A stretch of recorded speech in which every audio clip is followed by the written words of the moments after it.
Ezra గ్రంథము 6వ అధ్యాయం. అప్పుడు రాజైన దర్యావేషు ఆజ్ఞ ఇచ్చినందున బబులోనులో ఖజానాలోని దస్తావేజు కొట్టులో వెదకగా మాదీయుల ప్రదేశమందు ఎగ్బతానా అను పురములో ఒక గ్రంథము దొరికెను. దానిలో వ్రాయబడియున్న ఈ సంగతి కనబడెను. రాజైన కోరెషు ఏలుబడిలో మొదటి సంవత్సరమందు అతడు యెరూషలేములో ఉండు దేవుని మందిరమును గూర్చి నిర్ణయించినది, బలులు అర్పింపదగిన స్థలముగా మందిరము కట్టింపబడవలెను. దాని పునాదులు గట్టిగా వేయబడవలెను. దాని నిడివి 60 మూరలను, దాని వెడల్పు 60 మూరలను ఉండవలెను. 3 వరుసలు గొప్ప రాళ్ల చేతను, ఒక వరుస క్రొత్త మ్రానుల చేతను కట్టింపబడవలెను. దాని వ్రయమును రాజు యొక్క ఖజానాలో నుండి ఇయ్యవలెను. మరియు యెరూషలేములోనున్న ఆలయములో నుండి నెబుకద్నెజరు బబులోనునకు తీసుకుని వచ్చిన దేవుని మందిరము యొక్క వెండి బంగారు ఉపకరణములు తిరిగి అప్పగింపబడి యెరూషలేములోనున్న మందిరమునకు తేబడి దేవుని మందిరములో వాటి స్థలమందు పెట్టబడవలెను.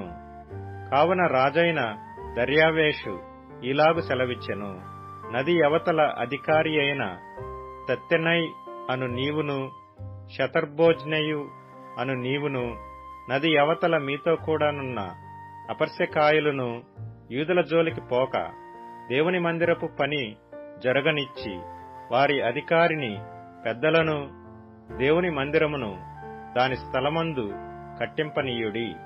మరియు దేవుని మందిరమును కట్టించున్నట్లుగా యూదుల యొక్క పెద్దలకు మీరు చేయవలసిన సహాయమును గూర్చి మేము నిర్ణయించినదేమనగా, రాజు యొక్క సొమ్ములో నుండి, అనగా నది అవతల నుండి వచ్చిన పన్నులో నుండి వారు చేయు పని నిమిత్తము తడవు ఏమాత్రమునూ చేయక వారి వ్రయమునకు కావలసిన దాని ఇయ్యవలెను.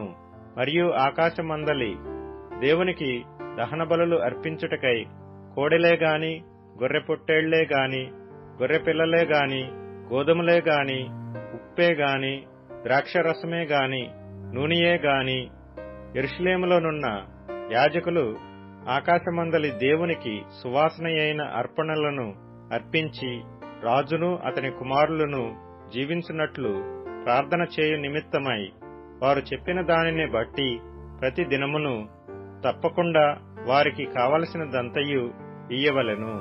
ఇంకనూ మేము నిర్ణయించినదేమనగా, ఎవడైనను ఈ ఆజ్ఞను భంగపరిచిన ఎడల వాని ఇంటి వెన్నుగాడి ఊడదీయబడి నిలువనెత్తబడి దానిమీద వాడు ఉరితీయింపబడును.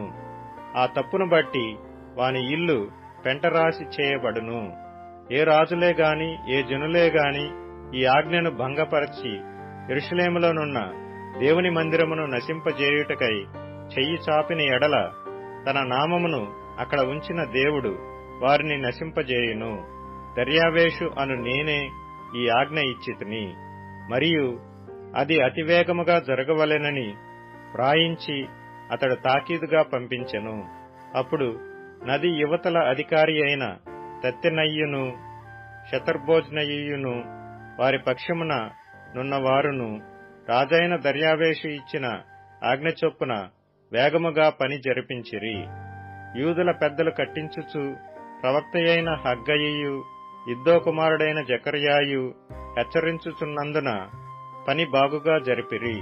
ఈ ప్రకారము ఇశ్రాయేలీల దేవుని ఆజ్ఞననుసరించి వారు కట్టించుచు కోరెషు, దర్యావేషు, అర్తహషస్త అను పారసీక దేశపు రాజుల ఆజ్ఞ చొప్పున ఆ పని సమాప్తి చేసిరి.